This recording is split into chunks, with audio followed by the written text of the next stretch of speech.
Hey, second grade. I hope you're having a wonderful Wednesday and you're ready for some more math today. We're going to start with our number talk. We have been focusing on between facts, but I'm going to give you a little hint on this math that you're about to do.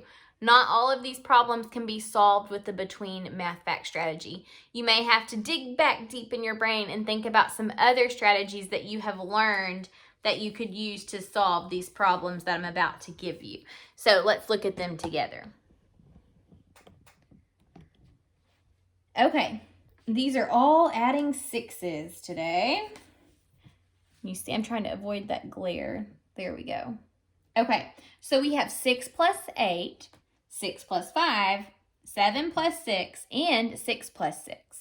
So pause the video for a little bit, and I want you to solve each one of these problems and try to use a different strategy for them, or a strategy. Okay, hopefully you have solved the problem. So now let's look together and see if you got the answers correct. All right, so our first problem was 6 plus 8. Okay, when I look at the math fact 6 plus 8, I notice that 6 and 8 only have one number in between them. What number do they have that would come in between them on the number line? They have the number 7. So we can do 7 plus 7 to get the answer here. What is 7 plus 7? 7 plus 7 is 14. So 6 plus 8 is also 14. Let's look at the next problem. On the next problem, we have 6 plus 5. 6 plus 5, do they have a number in between them? No, they don't. They come right next to each other. So remember, when two numbers are right next to each other on the number line, we can use the double plus 1 or double minus 1 strategy. Let's use double plus 1 this time. When we use double plus 1, we have to choose the smallest add-in first and double it. So 5 plus 5 equals 10. And then we add one more. So 10 plus 1 is 11. That means 6 plus 5 equals 11. Okay, let's look at our next fact. 7 plus 6. Do they have a number that comes in between them? No, they do not. They are right next to each other on the number line. So again, we can use the double plus 1 or double minus 1 math fact strategy. Since we did double plus 1 up here, let's do double minus 1 down here. So with double minus 1, we choose the larger add-in first and double it. So 7 plus 7 equals 14. And then we take 1 away. 14 minus 1 is 13. So 7 plus 6 equals 13. All right, final math fact of the day, 6 plus 6. What do you notice about 6 plus 6? 6 plus 6 is a double. So we can use our double math facts to help solve. What is 6 plus 6? It equals 12. How'd you do? Did you get every single one of these correct? If not, were you close? All right, let's move on to our word problem. Okay, we're going to use the apps check strategy now to help us solve. So analyze, plan, solve, and check. Here is our math fact, or not math fact, our word problem for today. All right, let's read it together. Amy counted 72 leaves on the tree. Some of the leaves fell off. Now there are 31 leaves left on the tree. How many leaves fell off of the tree? Okay, what's the question that we're being asked? Think about it. Amy counted 72 leaves on the tree. Some of the leaves fell off. Now there are 31 leaves left on the tree. How many leaves fell off of the tree? What's the question? How many leaves fell off of the tree? That's the question. See, it ends with a question mark. Okay, now let's go back through the word problem and listen for what is important that's going to help us to figure out how many leaves fell off of the tree. Here's the first sentence. Amy counted 72 leaves on the tree. What's important in that sentence? 72. It helps us to know how many there were when we started. Next sentence says, some of the leaves fell off. What's important there? The word some is important. It kind of helps us to know we may need to figure something out there because it doesn't give us the exact number. Some of the leaves, fell off is important too because it helps us to know what they're doing. If we have leaves and then they fall away, are you adding them or are you subtracting? We're going to have to subtract there, so that helps us to know what operation to use when we're solving this problem. Now, there are 31 leaves left on the tree. What's important in that sentence? Maybe 31 leaves and the word left because it helps us to know how many are remaining there. Okay, now we've analyzed. Let's plan and figure out how we're going to solve this. There's quite a bit going on in this word problem, so it's really going to take some brain power here. Okay, so in our plan, let's start with a little mat here. So Amy counted 72 leaves in the tree. That's how many there were to start with. So 72 was the amount that we started with. Then some of the leaves fell off. Do we know how many? No, we just know it's some. So that's kind of a question mark. We're not sure how many some is. Now there are 31 leaves left. So after there were 72 and some of them fell off, there are 31 left. Now we need to figure out how many of them fell off the tree. We've got to figure out that question mark part. So like we said earlier, if there were 72 and some fell off, we're going to have to subtract. So we could make our subtraction problem look like this. 72 minus something. It's going to be harder for me to write this way. Let me write the problem the other way. Let me erase this too. I'm kind of out of room. 72 minus something equals 31. We can use the commutative property though and switch these two and solve the problem like this and do 72 minus 31 equals what? Let's solve it like that. That way it is easy for us to figure out. We have 72. If we had 31 left, we've got to figure out what could be that missing number of leaves that fell off. So 72 minus 31. I'm going to solve this problem first, just using the equation, and then we'll solve it a different way. Okay, so if I have 72 minus 31, we're going to look at the ones place first. Well, I don't have a piece of paper to cover up the ones place. I'll just use my hand. What is 2 minus 1? 2 take away 1 is 1. Now let's look at the tens place. What is 7 minus 3? 7 take away 3 is 4.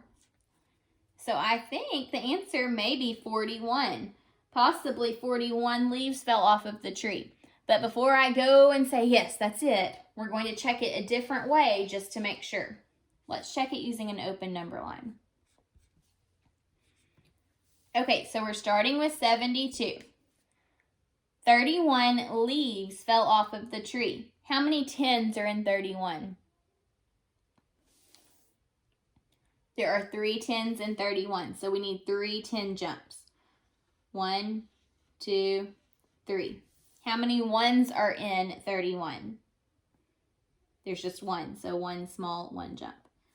Okay, now let's count backwards. So if we're at 72, count backwards by tens. 72, 62, 52, 42, now minus 1, 41. So look, we have gotten the answer 41 two separate times. So that helps us to know 41 is correct. We can answer the question now. How many leaves fell off of the tree? 41 leaves. Alrighty. We were able to solve that problem. Even though it had that missing number and we weren't sure, we were able to use some subtraction to figure it out. Okay, let's look at fractions now. Let's review what we've talked about so far. Okay, so far we've talked about fractions and how they need to be equal parts. We've talked about how partition means to split.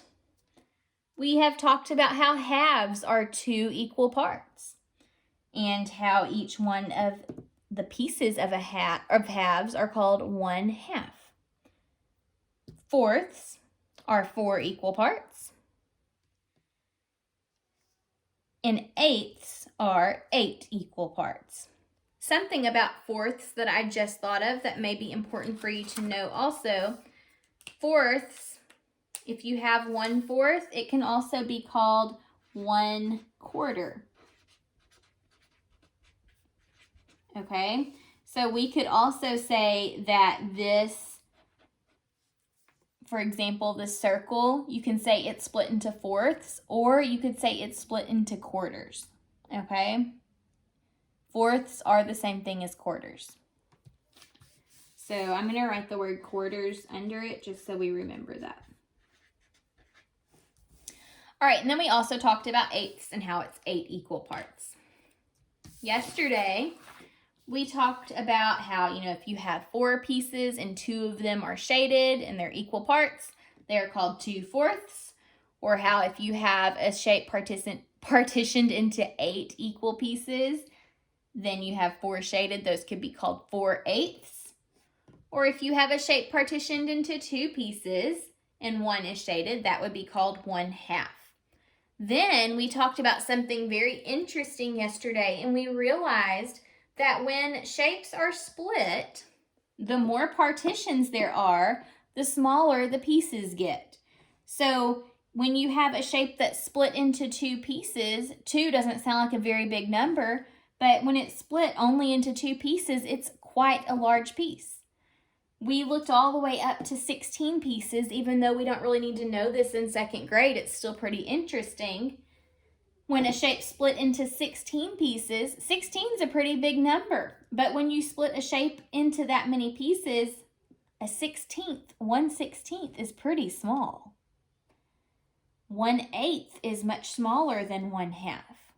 And 1/4 is much smaller than 1/2.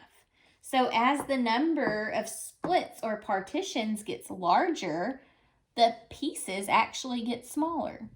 I always think that's pretty interesting. Today, we're going to look at some shapes that I have split here or partitioned, and we're going to decide if these shapes are examples or non-examples of the different fractions. Let's look at this circle first. First of all, how many pieces is this circle split into? This circle is partitioned into 1, 2, 3, 4 pieces. Can we call these pieces fourths? Are these pieces equal? Look at this piece. Here's this piece. I'm going to just color it in so you can really see it. There's that piece. And here is a piece.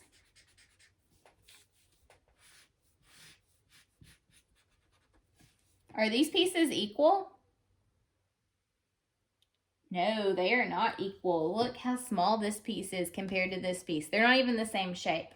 So this piece is split into 4 pieces, but you cannot call these fourths because they are not equal. Let's look at this shape. How many pieces is this shape split into? This shape is split into 2 pieces. Are they equal? Yes. So each one of these pieces is 1/2. This shape is split into halves. This is a good example. What about this shape? How many pieces is this triangle split into? This triangle is split into 2 pieces. Are they equal? Yes. So this shape is split into halves. Since they are equal, we can say they are halves. This is a good example of halves. Let's look at this example. How many pieces is this rectangle split into? 1, 2, 3, 4. It's split into 4 pieces. Are these pieces equal? No, look, you have a small right triangle over here and you have a large rhombus right here. These are not equal parts. So we can't say this shape is split into fourths or quarters because it's not equal. So this is not an example of fourths. Look at this shape. And I know that I didn't do a great job of drawing this rectangle, so it may be a little crooked, but it's the best I could do. How many pieces is this rectangle split into? 1, 2, 3, 4, 5, 6, 7, 8 pieces. It's split into 8 pieces. It is as equal as Miss Clark could make it. So this is an example of what fractional part?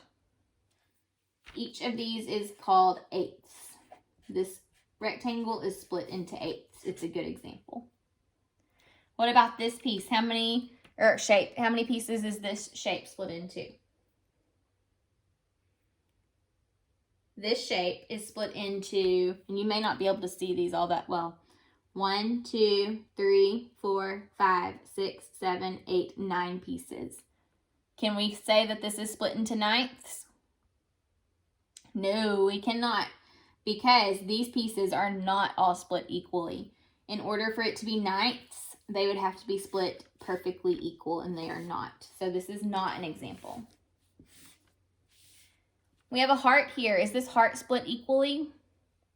It is. How many pieces is it split into? 2. So this heart is split into halves. All right, look at this rectangle, and I did my best job to make this equal. I'll go ahead and tell you that it is split equally. How many pieces is this split into? 1, 2, 3, 4, 5, 6, 7, 8. This rectangle is split into 8 equal pieces. So what are those pieces called? It's split into eighths. Each of these pieces is an eighth. This is a great example, or as best as I can do. All right, let's look at the circle. How many pieces is the circle partitioned into? The circle is partitioned into 1, 2, 3, 4, 5, 6, 7, 8 pieces. They are all equal, so this circle is split into eighths. This is a good example of eighths.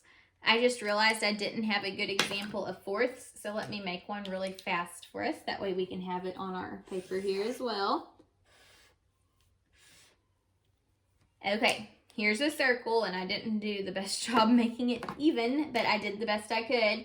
It is split into 4 equal parts, so that is called fourths. Okay, that's an example of fourths. So remember, if it's split equally, partitioned equally into 2 pieces, those are halves. If it's partitioned into 4 equal pieces, those are fourths. And if it's partitioned into 8 equal pieces, those are considered eighths. All right, I'll see you tomorrow. Bye.